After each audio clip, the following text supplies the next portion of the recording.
to Kansas, gateway to Oz. Under the rainbow, this is where it was. Hollyhocks and red ripe tomatoes, hand-churned homemade ice cream.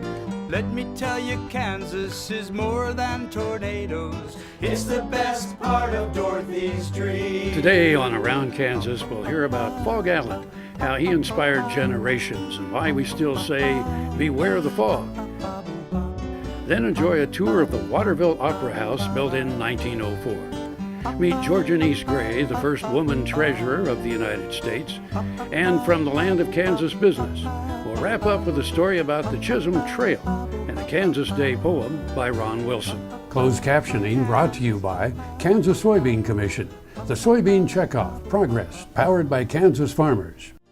Around Kansas, brought to you by Tarwater Farm and Home. Come on by, we'll treat you like family. Welcome to Around Kansas. I'm Deb Beisel, your co-host. Beware the fog, and of course we mean Phog Allen. And if you've ever been to the Allen Fieldhouse, when the cheers and chants of the KU fans can reach upwards of 120 decibels, then you know what beware the fog means and what impact that has on the opposing teams. It can scare the doodle waddle right out of them when they're out there on the court at the Allen Fieldhouse. Well, you know, Phog Allen, Forrest Allen, actually played at KU before he was the coach. He played for James Naismith, and he succeeded him then as the coach at KU. Phog Allen was born in Missouri, go figure. And he and his brothers formed their own basketball team when he was just 10 years old. And at that time, the rules developed by Naismith allowed only one player to shoot the free throws. And for the Allen family, that was Phog. He became a student at KU in Lawrence in 1904, and in 1905 he was also playing for the Kansas City Athletic Club. It was his idea to promote the game by conducting a World Championship basketball. The Kansas City team was to play the touring Buffalo, New York Germans in the convention hall. Each of the games was to have a different referee, and Naismith did the honors for the third game. Allen, once again the designated free thrower, hit 17 of his attempts, and the KCAC team won the national championship. Now, while Allen was playing for KU, he also coached nearby Baker University team for 3 seasons from 1905 to 1908. Now, when KU coach Naismith decided to leave in 1907, even though he was only a senior, Phog Allen was appointed the coach of the team. And you know what? You know who the only losing coach in KU history was? James Naismith. So Phog Allen, who went on to a stunning record at KU, really outstripped and outperformed his former coach. He compiled in 50 seasons a 746 to 264 losses record. Upon his retirement, he had the all-time record for the most coaching wins among the college basketball coaches. Today, KU continues to honor this great coach by playing in Allen Fieldhouse. And Allen was inducted into the Basketball Hall of Fame in 1959. He died in 1974. Go over to KU. Show your support. Beware the fog. We'll be right back.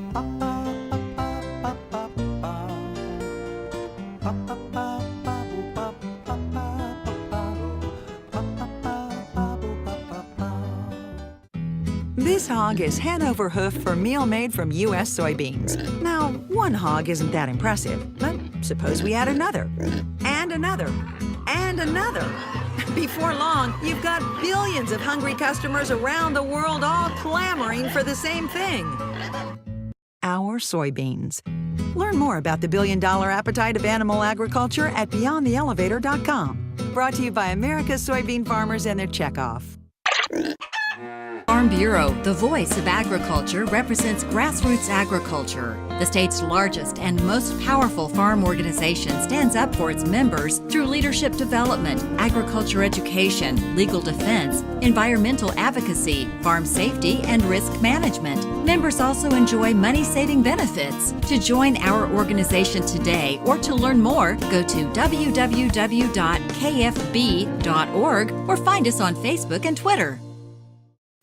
Valley Vet Supply is devoted to providing information and professional quality products at reasonable prices. Valley Vet Supply.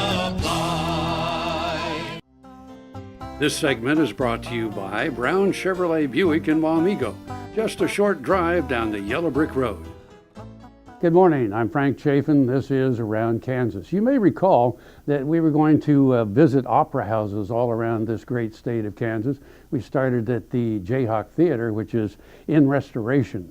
Well, a lot of opera houses around the state have been restored. Some of them didn't really have to be restored, and one of those is in Waterville. Now, Waterville itself was established back in 1868, and they established it because obviously it was a water stop for the railroad that went through there, and it was also named after a town in Maine, also called Waterville. Well, of course, back in the 1860s, 70s, 80s, that's when, of course, there were many opera houses that sprung up across the state of Kansas, and that was the form of entertainment that there was at that time. Well, the Waterville Opera House is one of the more spectacular ones, and let me digress here a little bit. My wife Linda and I were part of the Dale Easton Players for many years, and we were invited to play at the Waterville Opera House a couple of times. We did The Drunkard once, and then we took one of our musicals called The Shaboom Boy there. And let me tell you, when we were in town, we were treated like visiting rock stars or something. And it was a fun place to play. Now, let me tell you, the Opera House itself, you walk up 7.5 steps into this opera house. It's all nice and white, and you walk in and you see a wonderful ceiling in there. It's a flocked ceiling and a huge chandelier right in the middle. And then, of course, all the seatings, and then a big stage area. Well, the acoustics in there are wonderful because the people that built the opera house made the corners rounded in there. So the acoustics just kind of roll all around in there. The Waterville Opera House is not one that was transformed into a movie house. It has remained an opera house for over 100 years. It was built in 1904. Yeah, long time ago. Well, during the summer, there are several groups that still visit there. There's a lot of traveling groups, almost like it was back between the 1860s and the 1920s. Now, again, I had an aunt that traveled with the Ted North Players and played the opera house many, many years ago, long before I was born. But anyway, also in Waterville, across the street from the opera house, is a restored hotel, the Waterville Hotel. And it's wonderful to walk around in there and look at the rooms the way they were. And then there's a restaurant there that has a fantastic menu. So if you go to Waterville for a show, be sure to go over to the hotel and see it too, and then have dinner in the wonderful restaurant. You can find out more about the performance schedules. You can Google them, the Waterville Opera House, and make sure it's Waterville, Kansas, because otherwise you'll get Waterville, Maine, and I don't think they have an opera house. So anyway, be sure to stop at the Waterville Opera House, and again, like I say, we're going to be looking at other opera houses all around this great state of Kansas. So for now, this is Frank Chafin saying, hey, join me on renradio.net for the oldies every Saturday from 11 to 2, oldies of the 50s and 60s, renradio.net. And until then, I'll see you somewhere around Kansas.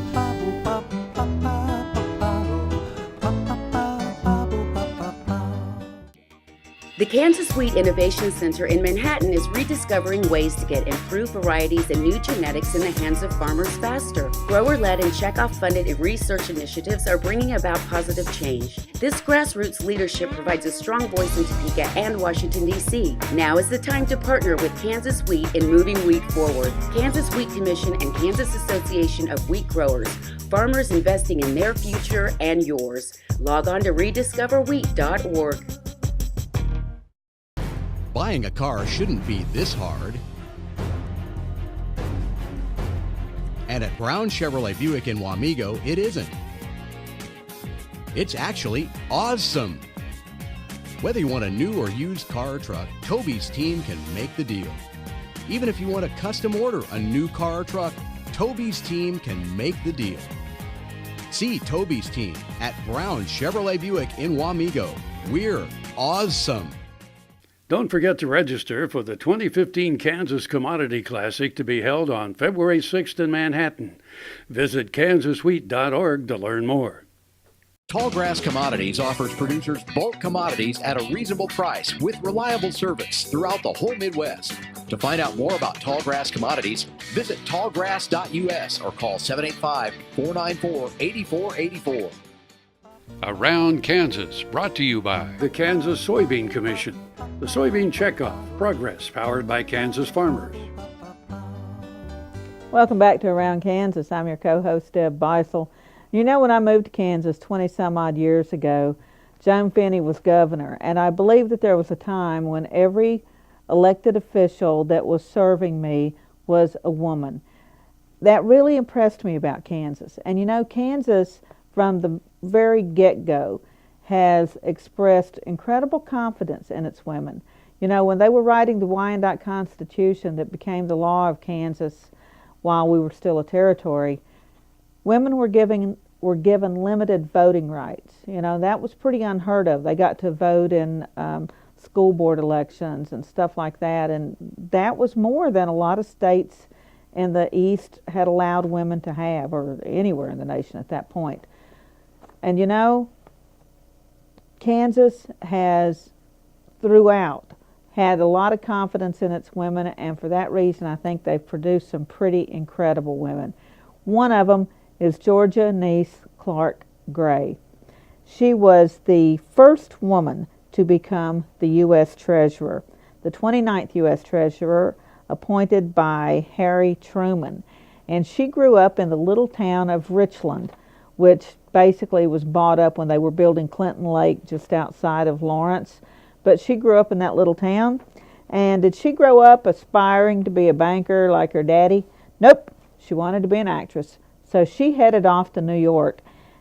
And you know, for a little girl growing up in Kansas at the time, that might have been a more daring feat than actually becoming the Treasurer of the United States. She toured for years as a working actress. She studied for 2 years at Sargent's and then embarked on a 10-year career as an actress, performing throughout the United States with major traveling stock companies, appearing on stage with some of the leading actresses of the early 20th century, including May Robeson and Pauline Frederick. She acquired a manager named George M. Clark, and he became her first husband in 1929. The marriage ended in divorce in the mid-40s. She married Andrew Gray, a journalist and press agent, in 1953, and she never had any children. Now, her stage career ended pretty abruptly in 1930 when her father became ill, and she felt obligated to come back to Kansas and take care of the business. She became his caretaker, and by the time he died in 1937, you know, there just weren't many opportunities for her to go back to a career in acting. So, you know what? She just picked up politics and banking, and she was formidable. They were longtime members of the Democratic Party, her family were, and the Democrats, being the perennial underdog in Kansas, you know, that was no easy feat to be a successful Democrat. She campaigned for Franklin D. Roosevelt, and even though Roosevelt lost the vote in Kansas, her work for his campaign confirmed her commitment to the party. She often spoke on behalf of the Democratic candidates and considered Eleanor Roosevelt one of her friends. She began her banking career in 1935 as the assistant cashier at the Richland State Bank, founded by her father and uncle. And when she became president of the bank after her father's death, it was only one of a handful of privately held banks in Kansas. She also took over the management of the town's general store, as well as other family businesses, including a grain elevator. Now, Georgia Niece Clark Gray, as Treasurer of the United States, got to sign the money. So next time you're looking through your wallet, look for one of those old bills that lady signed, and just remember what an incredible legacy her appointment was. We'll be right back.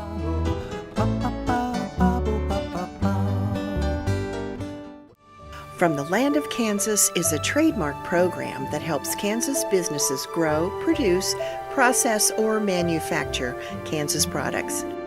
Let's meet Original One, purveyors of specialty foods, housed in a 60,000 square foot facility on the historic Southwest Boulevard in Kansas City, Kansas.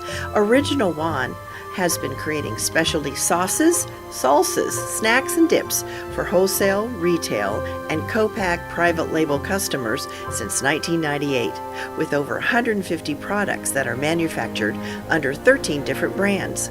This facility has 2 fully automated production lines with 11 kettles ranging in sizes from 80 to 400 gallons, allowing Original One to maintain its micro-batch approach while still serving large-size customers. Visit the website www.originalone.com to check out the many brands available. Tar Waters has what you need for all seasons for around the farm and home. Working, hunting, growing, feeding, snow removal, even fun for the kids. And a service department with experienced techs to help keep your equipment in top running condition. Tar Waters has a huge selection and the best prices. Tarwater Farm and Home, family owned and operated since 1978.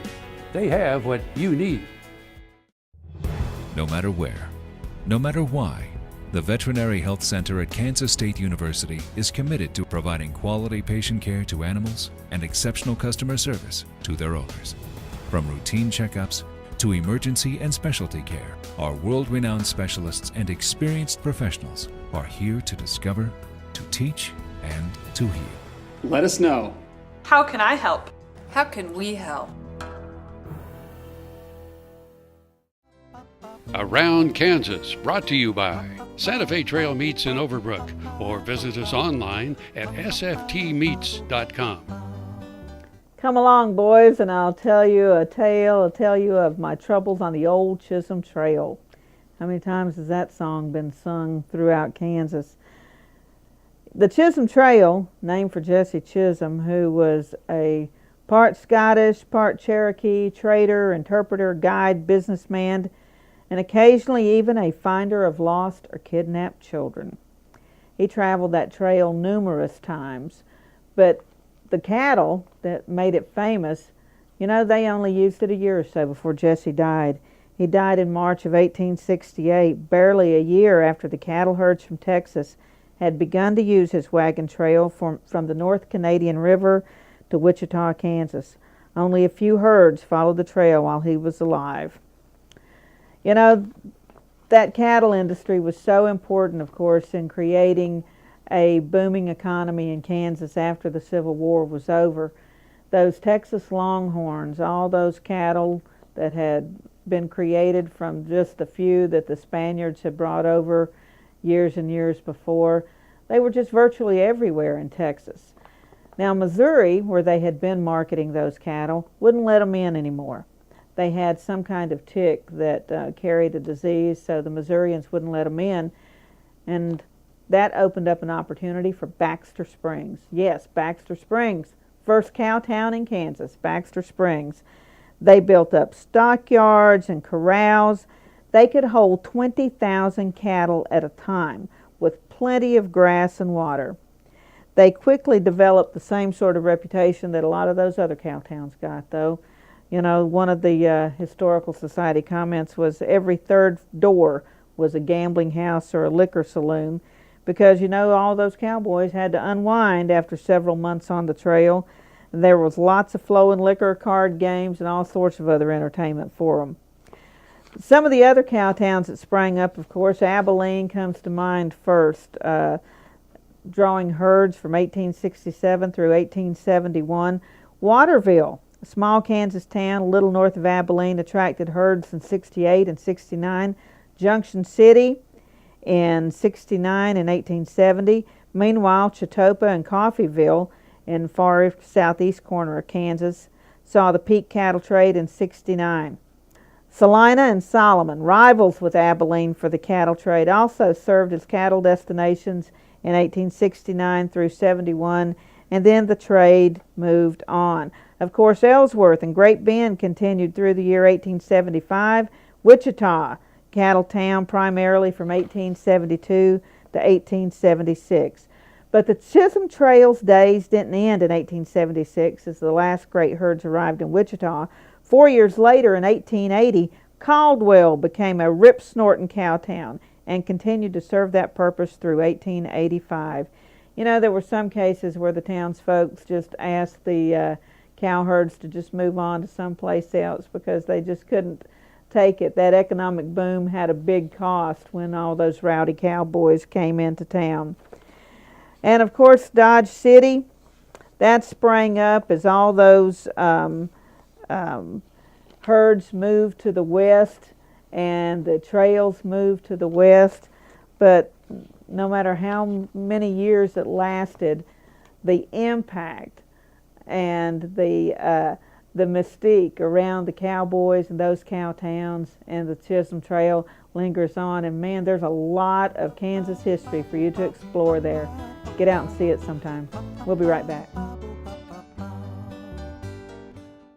Soil is the life of a farm, and for 25 years, SureCrop Liquid Crop Nutrition has helped growers produce abundant quality crops while preserving and improving the soils they steward. SureCrop offers complete soil and plant analysis with cropping recommendations, delivery direct to your on-farm storage, and quality crop nutrition custom blended for your field. Choose SureCrop for the assurance of excellence for your soil. Call today or visit their website for more information. When your living depends on agriculture, you can depend on KFRM 550 AM. If you're in the southwest three-fourths of Kansas or the northern half of Oklahoma, catch us at 550 AM on the radio dial. But if that isn't you, listen on your cell phone at TuneIn Radio or on your computer at KFRM.com. We promise to keep you informed, entertained, and company as you go through your day. KFRM 550 AM, the voice of the plains. We would like to join your management team.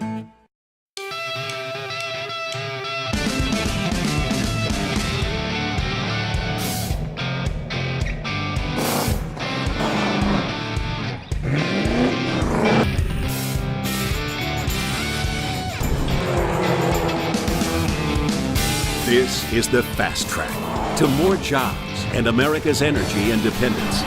Advanced Performance is here now. Biodiesel, America's advanced biofuel. Around Kansas, brought to you by Kansas Farm Bureau, the voice of agriculture. Go to kfb.org or find us on Facebook and Twitter.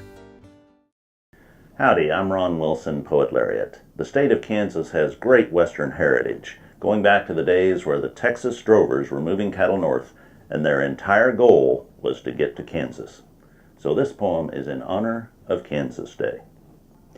In Kansas, early pioneers came west to build a state. Now we look back through all the years to pause and celebrate. Our native tribes were first, we saw, to bring us early fame. The Kansas Indians, known as Kaw, gave us our very name. Then cowboys drove wild cattle north to meet the Kansas rails, and brave explorers ventured forth to blaze the westward trails. Brave men and women joined the quest in search of visions grand. Their destiny, made manifest, was found in Kansas land. Then forts and farms and towns were built, with home and school and church, as bleeding Kansas blood was spilt in freedom's vital search. Amelia Earhart was born to fly. Our state spawned aviation, became an energy supply and breadbasket of the nation. Dwight Eisenhower and Bob Dole took up the call to serve. Our soldiers still fulfill that role, our values to preserve.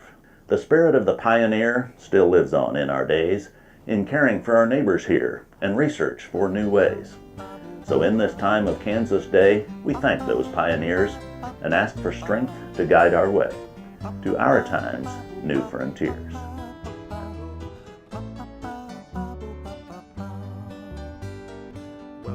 Closed captioning brought to you by Kansas Soybean Commission. The Soybean Checkoff, progress, powered by Kansas farmers. Hollyhocks and red ripe tomatoes, hand-churned homemade ice cream. Let me tell you, Kansas is more than tornadoes. We're the best